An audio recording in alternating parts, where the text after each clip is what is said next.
Waitress spoke to the Mafia boss's Russian mother. Her accent left everyone shocked. She was just supposed to pour the wine and disappear into the wallpaper. That's the rule at the Obsidian, the city's most dangerous supper club. But when the most feared man in the underworld, Zevran Whitshaw, brought his impossible-to-please Russian mother to dinner, the staff was terrified. One mistake meant death. But when a quiet waitress named Leora opened her mouth to speak, she didn't just save the night. She revealed a secret so dark it silenced the entire room. You won't believe what happened next. The air inside the Obsidian was never truly still. It vibrated with a low-frequency hum, the sound of money moving in silence and violence waiting in the wings. It was a dry, stifling atmosphere, hermetically sealed from the world outside. Here, the seasons didn't matter. It could be snowing or burning in the city streets. But inside, the climate was controlled to a sterile, chilling 68 degrees. Leora Faircrest adjusted the collar of her uniform, a severe black dress that buttoned to the chin. The fabric scratched at her neck, a constant reminder of her station. She stood at the service station, polishing a wined glass until the crystal sang under the friction of the linen cloth. She checked the rim for spots, holding it up to the amber light of the vintage chandeliers. Perfection was not a goal here. It was a survival mechanism.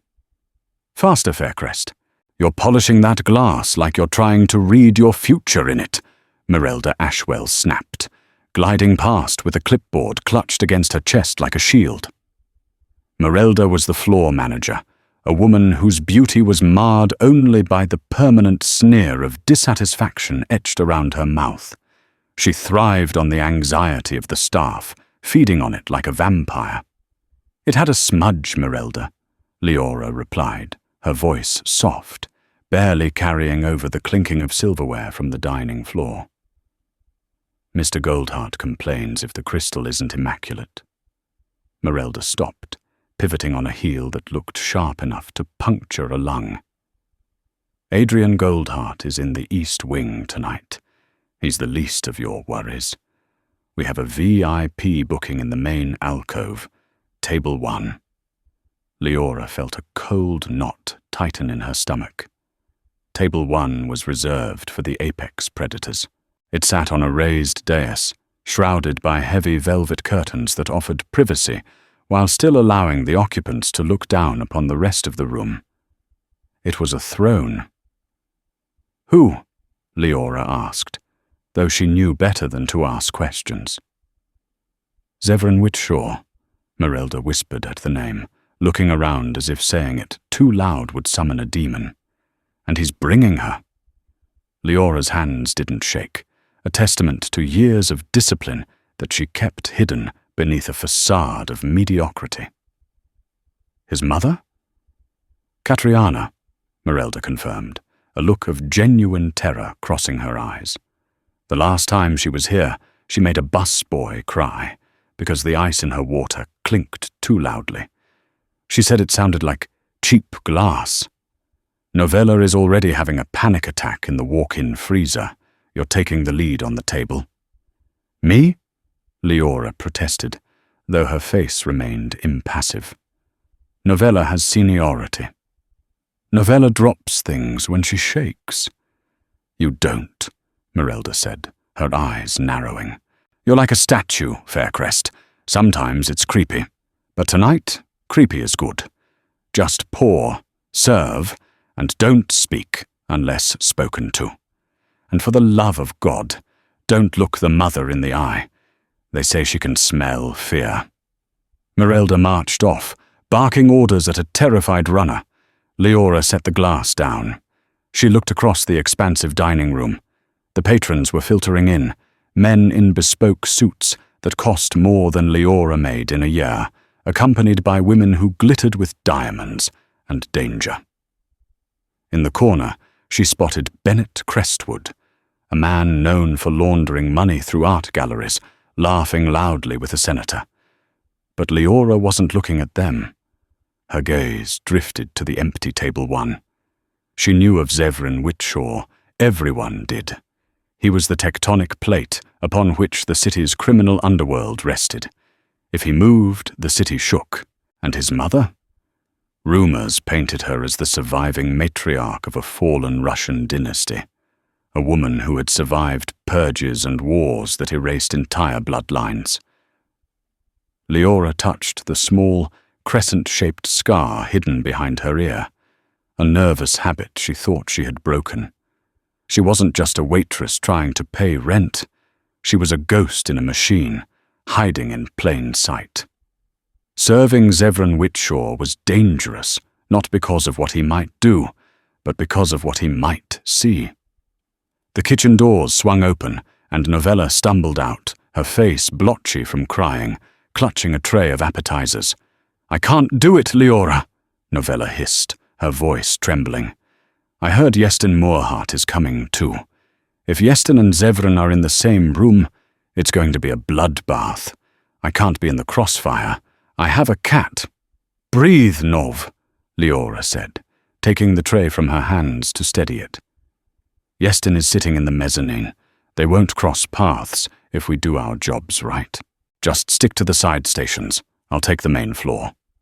"You're saving my life," Novella exhaled, looking at Leora as if she were a saint.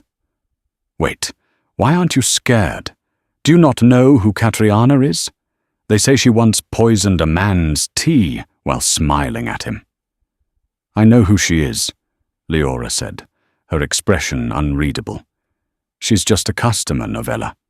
And tonight, the customer is always right." But as Leora turned to head onto the floor, the heavy oak doors of the restaurant entrance groaned open. The temperature in the room seemed to drop 10 degrees.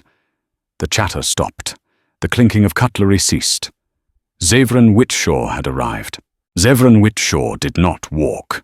He occupied space. He moved with a predatory fluidity, a man comfortable in his own skin only because he knew he could shed the skin of anyone who opposed him. He wore a charcoal suit, cut sharp to accentuate the width of his shoulders, and a black shirt unbuttoned at the collar, revealing a glimpse of a tattoo that snaked up his throat. His eyes were dark, scanning the room not with curiosity, but with the tactical assessment of a soldier entering a combat zone.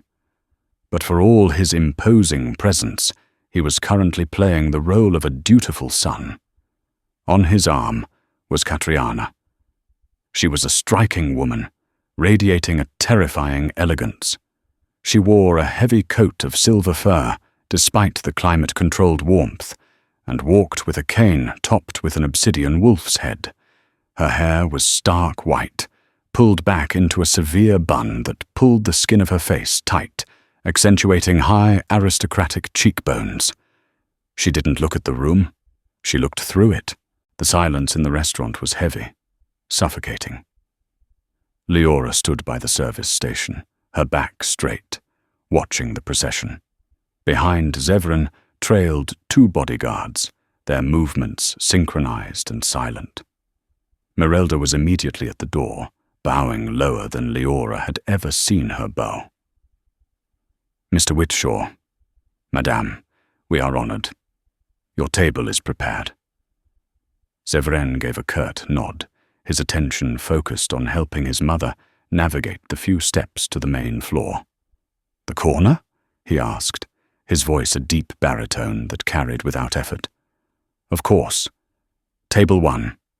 Maximum privacy," Merelda assured him, sweating slightly. As they moved through the room, Leora noticed the reactions of the other powerful men. Bennett Crestwood suddenly found his salad very interesting. The senator stopped laughing. Even Adrian Goldheart, usually brash and loud in the East Wing, signaled his waiter to pour wine silently. The hierarchy was clear. Zevran was the king, and Katriana was the queen mother who had raised him to be a killer. Leora took a deep breath, picked up the water pitcher and the menus, and approached the table. She waited until Zevran had pulled out the chair for his mother. Katriana sat with a sigh, arranging her furs around her like armor. She placed her cane against the table edge with a decisive thud. "Water," Zevran commanded, not looking at Leora. He remained standing until his mother was comfortable. Leora moved in. "Good evening. Sparkling or still?" "Still," Zevran said. "No ice for her. 3 cubes for me." Leora poured with practiced precision. She could feel Zevran's eyes on her hands, watching for a tremor, a mistake. She didn't give him one. She placed the crystal glass on a coaster, ensuring no condensation would touch the mahogany table. Then she turned to Katriana. The older woman was inspecting the silverware, running a gloved finger over the tinings of a fork. "The silver is cold," Katriana said.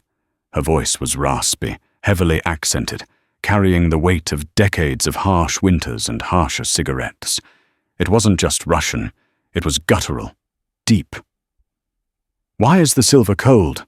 Merelda, hovering nearby, stepped forward, her face pale. I apologize, madam. The air conditioning." Katriana ignored Merelda and looked up at Leora. Her eyes were a piercing, icy blue, clouded slightly with age but sharp with malice. "You, girl, warm the spoon." "Mother," Zevran warned softly, sitting down. "Don't start." "I start nothing," Katriana snapped at her son, speaking English but with a cadence that twisted the vowels. "I want hot tea. If I stir hot tea with cold spoon, it steals the heat. It is physics, Zevran. You would know this if you finished university, instead of running around with guns." Leora didn't blink. "I will bring a fresh spoon that has been warmed, madame, and the tea menu." "I do not need menu." Katriana waved a hand dismissively. "You have nothing I want. You have dust in bags. I want Ivan chai, fireweed. Do you have this?" "No, you have Earl Grey." She said Earl Grey, like it was a curse word. "We have a private reserve of loose leaf," Leora said calmly. "I can prepare a blend of black tea with a hint of smoked pine. It is not fireweed, but it carries the memory of a wood stove." Zevran's head snapped up. He looked at Leora for the first time, really looked at her. His eyes narrowed. It was a poetic description, unusual for a waitress at a place where staff usually just recited the specials robotically. Katriana stared at Leora, her lips thinning. "Memory of a wood stove," she mocked, though the hostility in her eyes dimmed by a fraction. "You are a poet now. Bring me this memory. If it tastes like ash, I will have you fired." "Understood," Leora said, bowing her head slightly. She retreated to the kitchen. Her heart was hammering against her ribs, but her face remained a mask of professional indifference. "How is it going?" Novella whispered, hiding behind the espresso machine. "Is anyone dead?" "Not yet," Leora murmured, grabbing a canister of lapsang souchong and a milder black tea to cut the smokiness. She began the ritual of brewing, warming the pot, warming the spoon, timing the steep to the second. Back in the dining room, the tension was ratcheting up. Yestin Moorhart had descended from the mezzanine. He was a wild card, younger than Zevran, reckless, with a smile that looked like a knife wound. He was walking toward the exit, but his path took him dangerously close to table 1. Leora exited the kitchen with the tea tray, just as Yestin paused near Zevren's table. "Zev," Yestin grinned, his hands in his pockets. "And Madame Whitshaw. Lovely to see you out of the fortress." Zevren didn't stand. He picked up his water glass, his knuckles white. "Keep walking, Yestin." "Just paying respects," Yestin chuckled, his eyes darting to Katriana. "Heard the old heart was giving out. Glad to see you're still upright." It was a direct insult. A challenge. The room went silent. Zevren's hand moved toward the inside of his jacket. The bodyguards tensed. Katriana let out a sharp laugh. "My heart will outlast your liver, boy. Keep walking before my son decides to redecorate the floor with your teeth." Yestin's smile vanished. He stepped closer. "Careful, old woman." Leora was there. She didn't stop. She walked straight into the kill zone, placing the tray down on the service stand with a deliberate, loud clatter that broke the standoff. "Your tea, madame," Leora announced, her voice cutting through the testosterone-fueled silence like a bell. She stepped between Yestin and the table, effectively using her body as a shield, though she made it look like she was simply reaching for the teapot. Yestin glared at her. "Move, waitress." Leora turned to him, holding the silver pot. "I'm in the middle of service, sir. The exit is 5 steps to your left." It was an insane risk. No one spoke to Yestin Moorhart that way. Merelda gasped from the shadows. Zevran looked at Leora with a mixture of confusion and intense calculation. Yestin stared at her, then scoffed. The tension broke. "Right. Enjoy the tea." He stormed out, the heavy doors slamming behind him. Leora turned back to the table, her hand steady as she poured the amber liquid. She placed the pre-warmed spoon on the saucer. "The tea, madam?" Leora said softly. Katriana didn't look at the tea. She looked at Leora. "You are either brave or stupid, girl. He would have hurt you." "He was interrupting dinner," Leora replied simply. Katriana picked up the cup. She took a sip. She paused. She took another sip.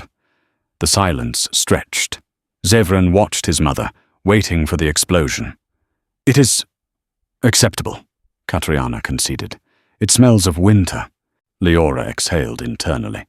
She had survived round 1. The dinner proceeded with the fragility of walking on thin ice. Leora was summoned back and forth, fetching condiments, refilling water, removing crumbs. She became invisible again, a mechanic keeping the machine running. The main course arrived, venison with a juniper reduction. Zevran ate in silence, his eyes constantly scanning the room, checking the exits, watching the hands of the other patrons. He was a man who never truly rested. Katriana, however, was becoming agitated again. She poked at the venison. "It is tough," she complained loudly, "like shoe leather. In the old country, we hung the meat for a week. This was killed this morning and thrown on a fire." "It's the finest cut, mother," Zevran said, his patience wearing thin. "Please, eat." "I do not eat garbage," she hissed. She looked around for a target and found Novella, who had unfortunately drifted too close to refill a neighboring table's wine. "You," Katriana pointed her cane at Novella. "Come here." Novella froze, her eyes widening in panic. She shuffled over, trembling visible even from a distance. "Yes, madam." "This meat," Katriana gestured with her fork. "Who cooked this? A child? Tell the chef he is a disgrace. Tell him I said he should be feeding dogs, not people." I will tell him," Novella stammered, tears welling up. "I'm so sorry, madam." "Sorry does not fix the meat," Katriana raised her voice. "Look at me when I speak to you. Why do you shake? Are you on drugs? Look at her, Zevran. She shakes like a junkie." "Mother, stop," Zevran growled, slamming his hand down. "Enough." "No, I pay. I expect service." Katriana was working herself into a frenzy, her face flushing red. She switched to Russian, shouting rapidly at Novella, who didn't understand a word but began to cry openly. Katriana's words were vicious, insulting Novella's intelligence, her appearance, her lineage. It was a brutal, verbal assault. The entire restaurant was watching. Merelda was paralyzed with fear. Zevran looked ready to drag his mother out physically, his face a mask of humiliation and rage. Leora saw Novella crumble. She saw the cruelty in Katriana's eyes, a cruelty born of pain and powerlessness, lashed out at the weakest person in the room. Leora couldn't stop herself. The code she lived by: stay hidden, stay silent, stay safe. shattered under the weight of her loyalty to her friend. She stepped forward, moving Novella gently aside. Leora stood directly in front of the seated matriarch, blocking her view of the crying girl. Leora took a breath, her posture shifting, her shoulders squared, her chin lifted. The submissive waitress vanished. She spoke. Zamolci, staraya vedma. Tai pozorish swojego syna I proszloje. Kotoroje, ty tak oczajanno pytajesz się zaszczytit. Translation: Silence, old witch. You are shaming your son and the past you so desperately try to protect.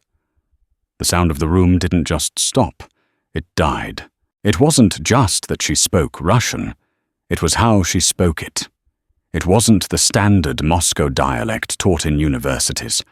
It was a guttural, specific dialect from the darker districts of St. Petersburg, laced with fenya, the criminal argot used by the bratva, the thieves-in-law, the old guard of the Russian Mafia.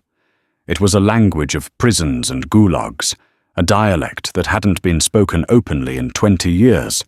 It was the language of ghosts. Katriana dropped her fork. It clattered against the china, the sound echoing like a gunshot. Her mouth fell open, her face draining of color. The arrogance vanished, replaced by a shock so profound she looked like she had seen a spectre. Zevran froze. He looked at Leora, his eyes wide, his predator's instinct suddenly confused by prey that bit back with the voice of a wolf. "What?" Katriana whispered, her voice trembling, the English failing her. "Kto ty?" "Who are you?" Leora didn't back down. She kept her gaze locked on the old woman, her expression steel. She switched back to English, but her tone remained commanding, authoritative, the tone of someone who sat at the head of the table, not someone who served it. "The venison is prepared medium rare, exactly as the chef intended," Leora said, her voice cool and terrifyingly calm. "If you wish for it to be cooked further, I will take it back. But you will not speak to my staff like that again. Not in this house." Novella had stopped crying, staring at Leora as if she had grown wings. Merelda was clutching her clipboard so hard it snapped. Zevran stood up slowly. He towered over Leora. The danger radiating off him was palpable. He looked at his mother, who was clutching her chest, staring at Leora with a mixture of horror and recognition.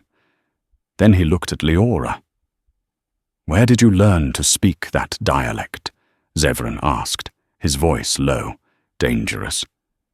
"That isn't something you pick up in school. That is Vori code." Leora realized what she had done. The adrenaline began to fade, replaced by the cold dread of exposure. She had revealed a card she was supposed to keep hidden until her death. "I picked up phrases here and there," Leora lied, though her voice lacked its usual conviction. "I watch a lot of movies." Zevran stepped closer, invading her personal space. He smelled of expensive cologne, gunpowder, and the fireweed tea she had brewed. He leaned down, his lips inches from her ear. "My mother hasn't heard that accent since her brother was executed in 98, Zevran whispered. "And the only people who spoke it were the ones holding the guns. Who are you really, Leora?" Leora looked up at him, trapping his dark gaze with her own. "I'm just the waitress, Mr. Whitshaw. Do you want the check?" Zevran stared at her for a long, agonizing second. Then a slow, dark smile spread across his face. It wasn't a nice smile. It was the smile of a man who had just found a puzzle worth solving. "No," Zevran said, leaning back but keeping his eyes pinned to her. "Bring another bottle of wine. The night just got interesting." Katriana was still staring at Leora, her hands trembling on the tablecloth. She muttered one word in Russian, barely audible. But Leora heard it. "Knyaginya." "Princess." Leora turned and walked toward the kitchen, her legs feeling like lead. She didn't look back, but she could feel Zevren's eyes burning a hole between her shoulder blades. She had saved Novella, but she had just painted a target on her own back. The cage was no longer gilded, it was locked, and she was trapped inside with the wolves. The silence that followed Leora's outburst was not the peaceful kind. It was the heavy, suffocating silence of a bomb that had finished ticking but had not yet exploded. The rest of the dinner service blurred into a surreal, high-wire act. Every time Leora stepped onto the floor, she felt the weight of a dozen gazes. Novella looked at her with teary-eyed worship. Merelda watched her with the suspicion of a warden who realizes a prisoner has a shiv. But it was table 1 that burned. Zevran Whitshaw did not eat. He drank his wine slowly, his dark eyes tracking Leora's every movement with the precision of a sniper. He was dissecting her, peeling back the layers of the waitress uniform to find the soldier underneath. Katriana, on the other hand, had fallen into a fugue state.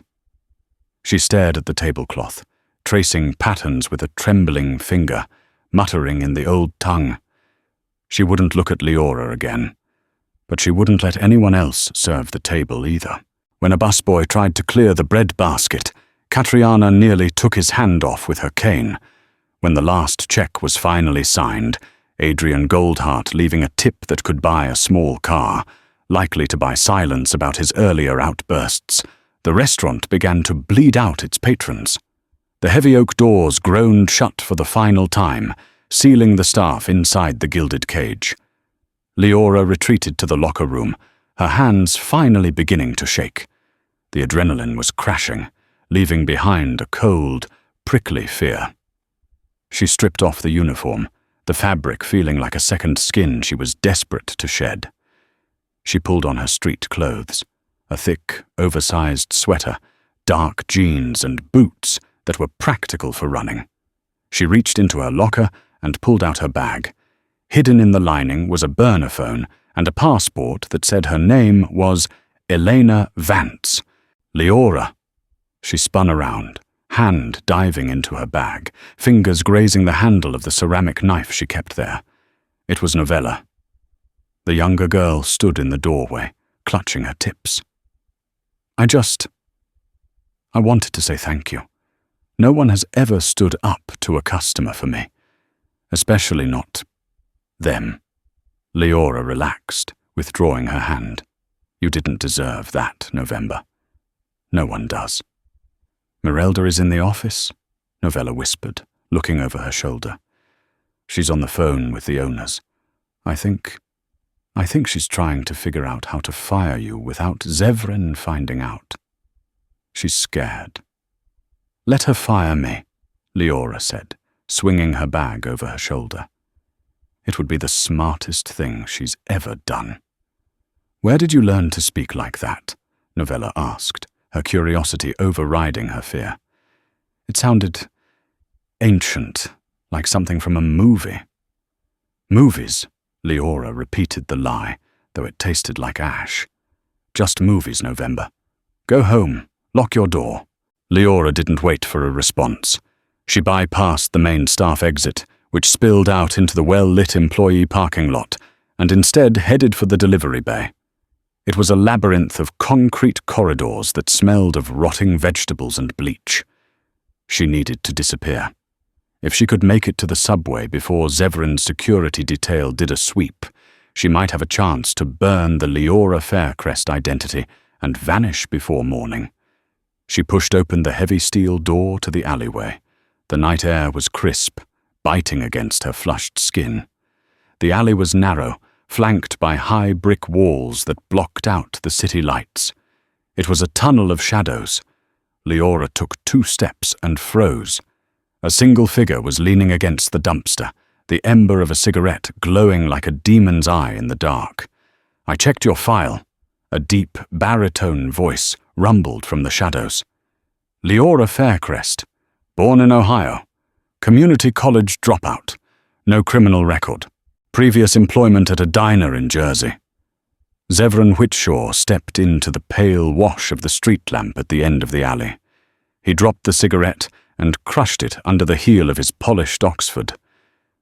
"It's a very boring story," Zevran said, walking slowly toward her. "And it's completely entirely fake." Leora didn't run. Running would trigger the chase instinct. She stood her ground, shifting her weight to the balls of her feet. "It's late, Mr. Whitshaw. The restaurant is closed." "My mother is in the car." Zevran gestured vaguely to the mouth of the alley, where a sleek, black SUV idled silently. "She's refusing to go home. She says she can't leave the princess behind. She thinks you're a ghost, Leora." "Are you?" "I'm just a waitress who wants to go home," Leora said, her voice steady. "A waitress who speaks Fenya?" Zevran stopped 3 feet from her. He was taller than he looked in the dining room, a wall of muscle and expensive wool. "Do you know what that dialect means to my family? It's the language of the Vori V Zakone, the thieves in law. Specifically, the St. Petersburg chapter that was liquidated in the late 90s. My uncle died speaking that dialect. My father died listening to it." "I don't know what you're talking about," Leora lied. "Stop lying," Zevran snapped, his voice losing its smooth veneer. He moved faster than a man his size should, pinning her against the brick wall. He didn't hurt her, but he caged her in, his arms on either side of her head. "I had my tech run your face through the databases, not the police ones, the real ones. Nothing.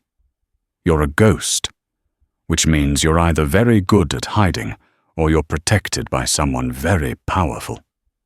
Leora looked up at him. Up close, his eyes weren't just dark. They were a kaleidoscope of violence and intelligence.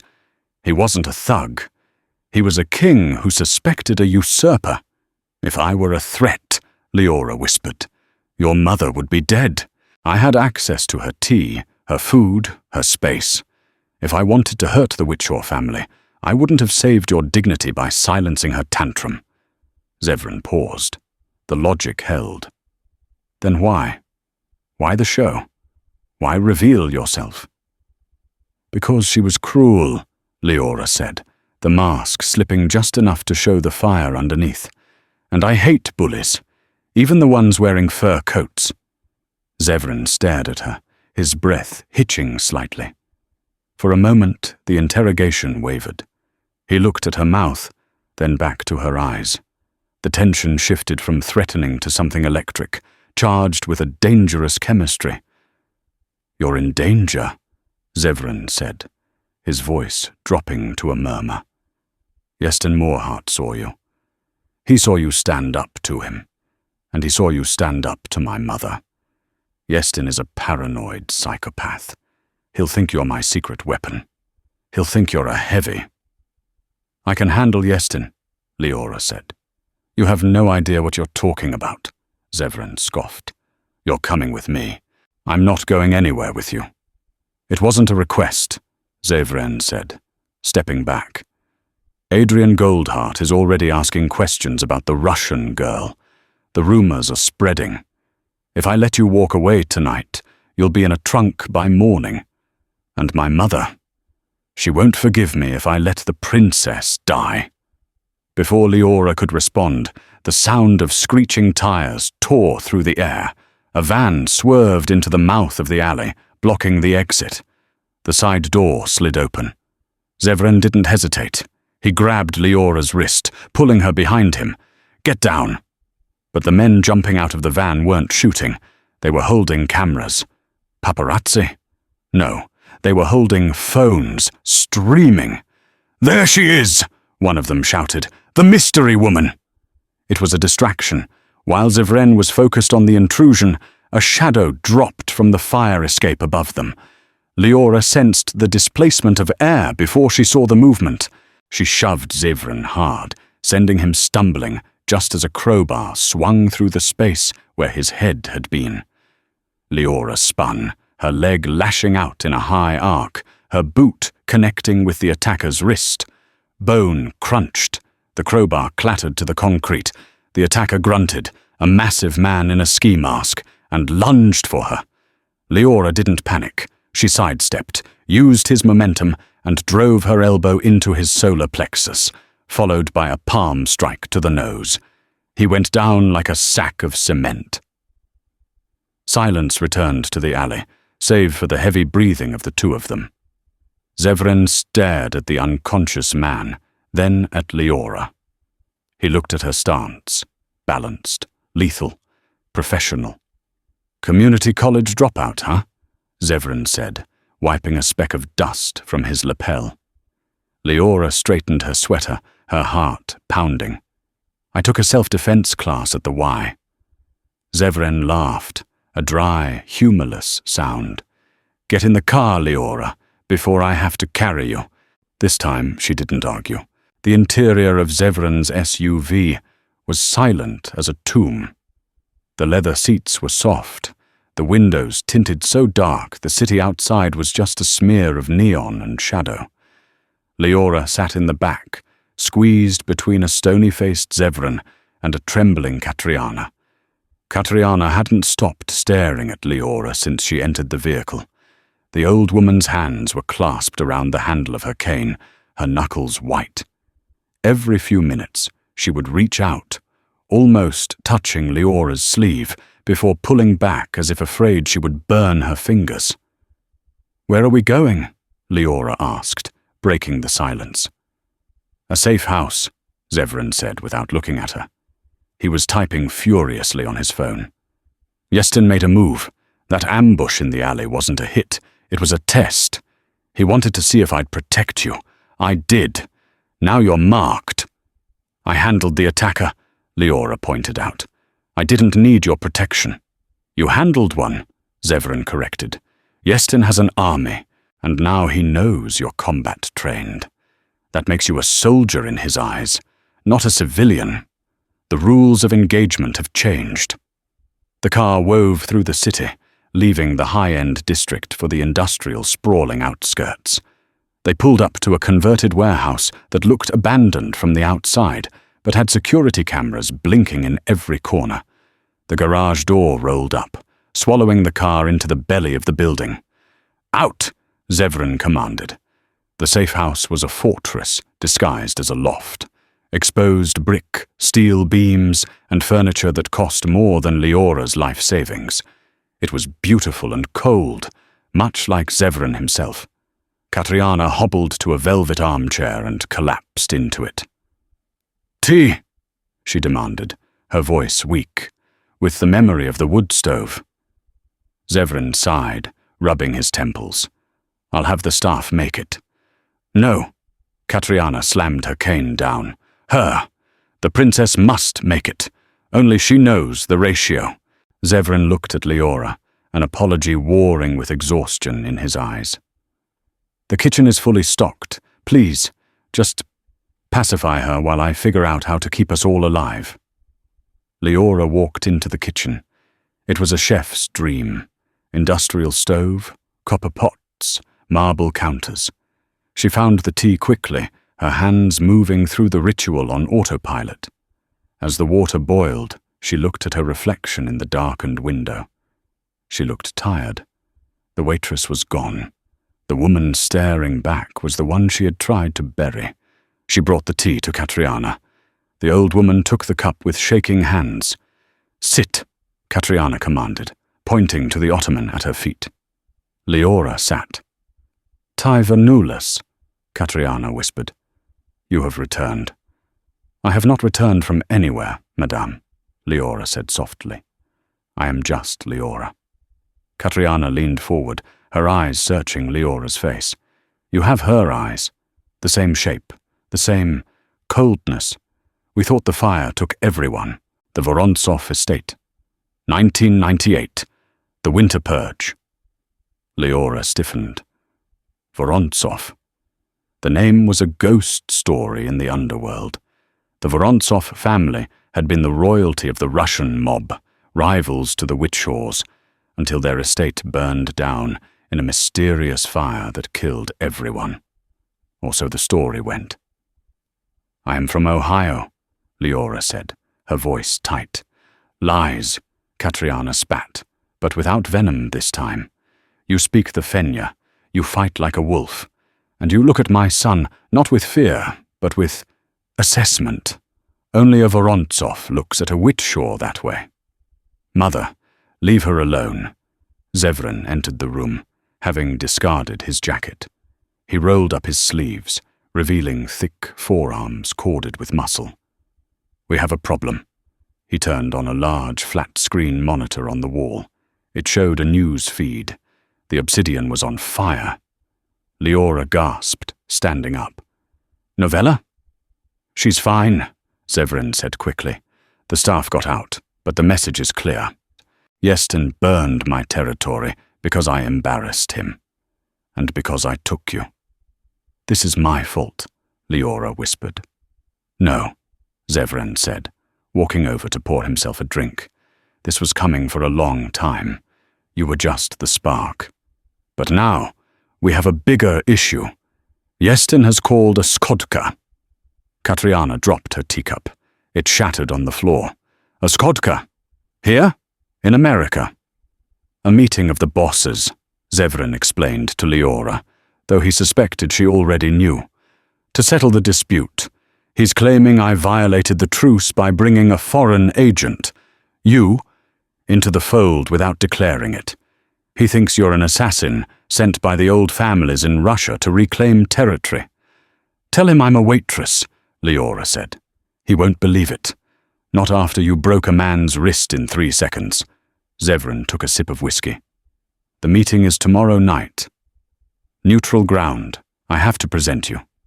Present me? Leora felt a cold chill. As my asset, Zevran said. Or as my fiancé. Leora laughed, a harsh sound. You're joking. If you are my fiancé, you are family, Zevran said, his eyes dead serious. Family is off limits. If you are an asset, Yestin can demand I hand you over as compensation for the insult. Which option do you prefer? Leora looked at Zevran. He was trapping her. It was a brilliant, tactical trap. I prefer the option where I leave and you never see me again, Leora said. That option expired when you spoke Russian. Zevran stepped closer. If you leave, Yestin hunts you down. He will torture you to find out who sent you. He won't believe you're a nobody. Your only safety is behind me. He reached out, his hand hovering near her face. Let me protect you, Leora. Play the role one more time. And what happens when the play is over? Leora asked, looking up at him. Zevran's gaze dropped to her lips. Then we see if the characters survive. Katriana watched them from the chair, a strange, satisfied smile playing on her lips. The wolf and the raven, she muttered. Finally, the preparation for the skodka was like preparing for a coronation and an execution simultaneously. Zevran's team, a group of silent, efficient men who looked like they were carved from granite, descended on the safe house. They brought weapons, tactical vests, and for Leora, a dress. It was red. Not a polite crimson, but a violent, arterial red. It was silk, floor-length, with a slit that went up to her thigh and a back that plunged dangerously low. Wear it, Zevran said, tossing the garment bag onto the bed in the guest room where Leora had spent a sleepless night. Is this necessary? Leora asked, holding up the fabric. It looks like a target. It is, Zevran said. He was fastening a holster under his tuxedo jacket. Yestin expects weakness. He expects me to hide you. Walking in with you in that dress? It's a power move. It says I'm not afraid to show off what is mine. I am not yours, Leora said, disappearing behind the changing screen. For tonight you are, Zevran replied. And wear the heels. You'll need the height to look Yestin in the eye. When Leora emerged, Zevran stopped checking his gun. The room went quiet. The dress fit as if it had been sewn onto her body. It accentuated the lean muscle of her arms, the curve of her waist, and the dangerous scar behind her ear was now hidden by her hair, which had been styled in loose, glamorous waves. Zevran walked over to her. He didn't smile. He looked at her with a terrifying intensity. He reached into his pocket and pulled out a necklace. Diamonds. Cold, heavy diamonds. "Turn around," he commanded. Leora turned. He clasped the necklace around her throat. His fingers lingered on her nape for a second too long. "My mother's diamonds," Zevran whispered against her hair. "The Vorontsov diamonds, actually. My father stole them as spoils of war." Leora froze. "Why are you giving them to me?" "To see if Yestin recognizes them," Zevran said, turning her around to face him. "And to see if you do." Leora looked at the diamonds in the mirror. She didn't recognize them, but she felt a strange, sickening pull towards them, a memory of light and fire. She pushed it down. "Let's go," she said. The summit was held at an abandoned opera house in the decaying heart of the city. It was neutral ground, maintained by the Grey Council, a group of retired crime lords who arbitrated disputes. The atmosphere was thick with smoke and tension. The seats had been removed from the orchestra pit, replaced by a large round table. Yestin Moorhart sat on one side, flanked by his lieutenants. He looked smug, spinning a knife on the table. When Zevran entered with Leora on his arm, the spinning stopped. Yestin's eyes went wide. He looked at the red dress, the diamonds, and the way Leora walked, head high, eyes sweeping the room for exits and threats. "Well, well," Yestin sneered, standing up. "The waitress cleans up nice. Zevran, I didn't know you were running a charity for hospitality staff." "Sit down, Yestin," Zevran said, pulling out a chair for Leora. She sat, arranging the silk around her. Zevran took the seat next to her. "We are here to discuss the arson at my property," Zevran began, his voice echoing in the cavernous hall. "We are here," Yestin interrupted, slamming his hand on the table, "because you brought a foreign agent into our circle. Who is she, Zevran? GRU, FSB, or just some freelance hitter you picked up?" "She is my fiancée," Zevran said calmly. Yestin laughed. "Fiancée? Since when?" "Since yesterday. Since I gave her the Vorontsov diamonds." Zevran gestured to Leora's neck. The room went deadly silent. The older men at the table, the Grey Council, leaned forward. They recognized the stones. Yestin's face darkened. "You're lying. Those stones were lost in the fire." "Evidently not," Zevran said. "Leora is under my protection. Any attack on her is an attack on the Whitshaw family, and by extension, an act of war against the Council's laws regarding family." Yestin looked at Leora. "Is that right, darling? You're marrying the butcher?" Leora looked at Yestin. She remembered the fear in Novella's eyes. She remembered the fire at the restaurant. "I'd rather marry the butcher than serve the pig," Leora said. Her voice was crystal clear. Yestin's face turned purple. He reached for his gun. Zevran was faster. His gun was on the table before Yestin cleared his holster. But Leora was faster than both of them. She didn't reach for a weapon. She reached for the water pitcher in the center of the table and shattered it against the edge. She held the jagged glass shard to the throat of Yestin's lieutenant, who had been leaning over to grab her. "Sit," Leora commanded in Fenya. "Sedet, ili ya perereju, yemu glotku." "Sit, or I will cut his throat." The lieutenant froze. Yestin froze. Zevran looked at her, and for the first time he smiled, a genuine, terrifying smile.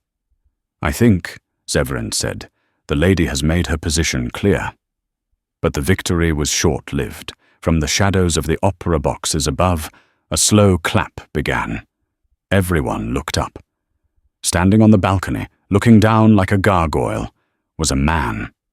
He wore a long coat, and his face was scarred, half of it melted as if by fire. "Bravo!" the man called out. His voice was a rasping wheeze. "The daughter remembers the dialect. Katriana was right." Leora's blood ran cold. The glass shard trembled in her hand. "Who is that?" Zevran demanded, aiming his gun up. "That," Leora whispered, her voice breaking for the first time, "is the man who burned my house down." The man on the balcony leaned over. "Hello, Knyaginya." "Daddy's home." The opera house erupted. It wasn't an explosion of fire, but of violence.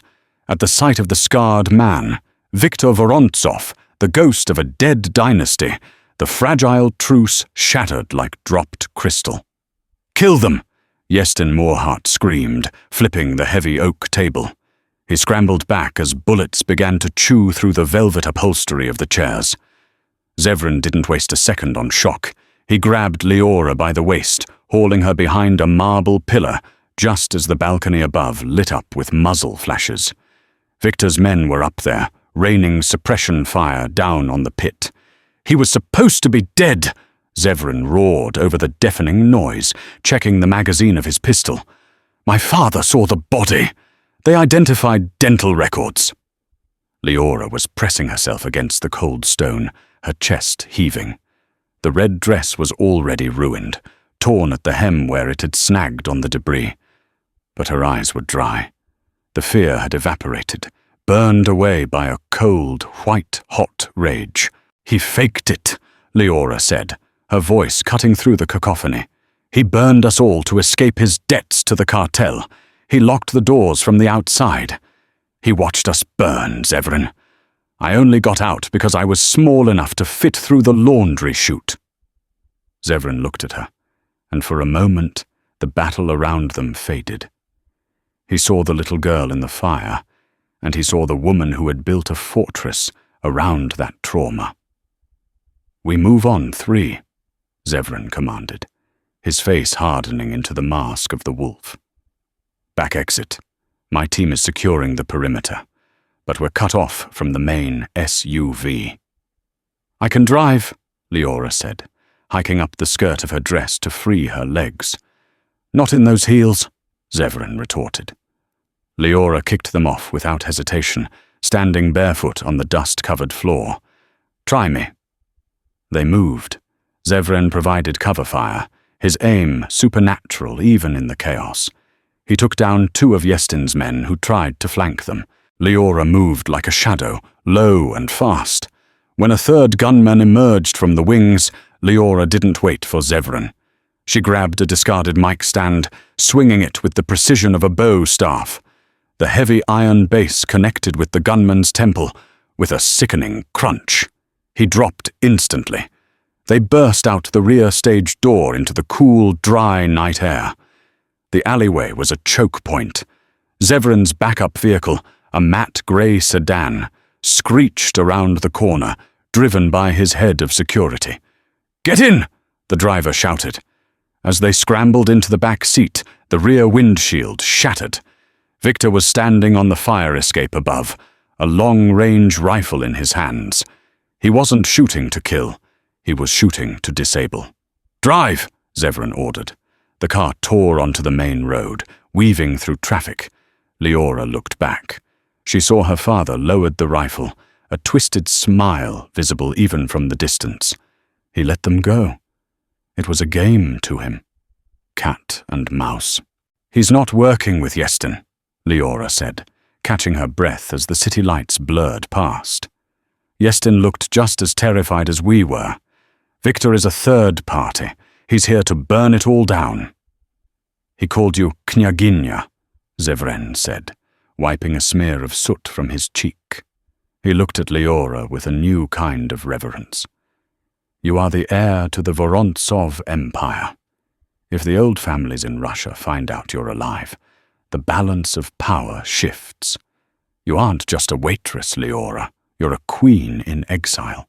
"I don't want a kingdom," Leora snapped, tearing the diamond necklace from her throat. It felt heavy, like a collar. I want him dead." "He will be," Zevran promised, reaching out to cover her hand with his. His skin was rough, warm and grounding. "But first, we need to survive the night. Yestin will be hunting us to sell us to your father. And your father, he wants his princess back to legitimize his return." They drove in silence to a location Zevran claimed didn't exist on any map. It was an old underground bunker beneath the city's dry docks, a relic of the Cold War that the Witchshaws had repurposed. When they arrived, Katriana was already there, having been moved from the loft the moment the shooting started. She sat on a crate, looking frail but fierce. When she saw Leora, she stood up, leaning heavily on her cane. "Victor," Katriana whispered. It wasn't a question. "He's alive," Leora confirmed, walking into the harsh fluorescent light of the bunker. "And he's insane." Katriana let out a long, shuddering breath. "I knew the devil couldn't die by fire. He was born in it." She looked at Leora, really looked at her, and bowed her head slightly. A gesture of submission she had never shown anyone, not even her own son. "I am sorry, child. For the tea, for the cruelty. I did not know I was speaking to a survivor of the flames." Leora looked at the old woman. Apology accepted. "Now tell me where his safe houses used to be. A creature like him doesn't change his habits. He returns to his nests." The bunker became a war room. Maps were spread across makeshift tables. Zevran's network of spies, street kids, hackers, corrupt cops began feeding them information. The city was in chaos. Yestin Moorhart's crew was tearing apart the lower districts, looking for them. But there were reports of a third faction, men in black tactical gear, moving with military precision, taking out Yestin's safe houses one by one. "Victor is cleaning house," Zevran said, studying a map of the harbour. "He's eliminating the competition so he can claim the throne uncontested. He's doing Yestin's job for him, and Yestin is too stupid to realize he's next." Leora stood by the weapon rack, loading a fresh magazine into a Glock 19. She had traded the ruined red dress for tactical gear found in the bunker's lockers, black cargo pants, a fitted combat shirt, and heavy boots. She looked every inch the soldier Zevran had accused her of being. "He's heading for the water treatment plant," Leora said suddenly, pointing to a spot on the map. Zevran looked up. "Why there? It's abandoned." "It's not abandoned," Leora said, her eyes distant. "Beneath the main turbine hall, there's a vault. My grandfather built it. It's where the Vorontsov family kept the obshchak, the common treasury. Gold, bonds, blackmail material on half the Senate. Victor needs money to pay his mercenaries. He's going to the vault. If he gets that money, he buys the city," Zevran realized. "We have to beat him there." "It's a trap," Katriana warned from her corner. "He knows you know. He is baiting you, Knyaginya." "I know," Leora said, chambering around. The sound was loud in the concrete room. "But he thinks I'm still the little girl who hid in the laundry chute. He thinks I'll be afraid of the dark. He's wrong." Zevran walked over to her. He motioned for his men to give them a moment. The room cleared, leaving only the hum of the ventilation fans. "You don't have to do this," Zevran said softly. "We can leave. I have accounts in the Caymans, safe houses in Tokyo. We can disappear. Let them kill each other." Leora looked up at him. The connection between them was undeniable now. It had been forged in adrenaline and tempered by truth. She reached up, touching the side of his face. "I spent 10 years running, Zevran. I pretended to be invisible. I let people like Merelda and Yestin treat me like dirt because I was afraid of being seen. But you saw me." Zevran turned his face into her palm, kissing the center of her hand. "I saw you the moment you walked into my restaurant 3 months ago. Why do you think I sat in your section every Thursday? It wasn't for the risotto. Leora smiled. A small, genuine thing. We can't run. If we leave, he burns the city. He hurts people like Novella. I have to finish this. Then we finish it together, Zevran said. He pulled her close, his other hand tangling in her hair. But know this. I am not fighting for the city. I am not fighting for the crown. I am fighting for you. He kissed her then. It wasn't a tentative first kiss. It was desperate, hungry, a claim staked in the face of impending death. Leora kissed him back with equal force, pouring all the years of silence and suppression into the contact. For a moment, they weren't a mafia boss and a lost princess. They were just two people finding an anchor in a storm. When they broke apart, breathless, Zevran rested his forehead against hers. When this is over, I'm taking you on a real date. Somewhere with no tablecloths and cheap burgers. Deal, Leora whispered. The door banged open. Zevran's lieutenant stood there, looking pale. Boss, we have movement. Yestin's convoy is heading to the water treatment plant, and Victor's men are already there, waiting. It's time, Zevran said, pulling away from Leora but keeping her hand in his. Let's go crash the family reunion. They moved out. The convoy of black SUVs tore through the night, a line of predators hunting a monster. Leora sat in the passenger seat, checking her weapon. She wasn't afraid anymore. The fear had been replaced by an icy clarity. She knew exactly what she had to say to her father, and she knew exactly which dialect she would use to say it. The water treatment plant was a cavern of rust and shadows. Zevran's team swept the catwalk silently, but Leora marched straight down the center aisle of the turbine hall. Yestin Moorhart was already on his knees, bloodied and beaten, his empire dismantled in an hour.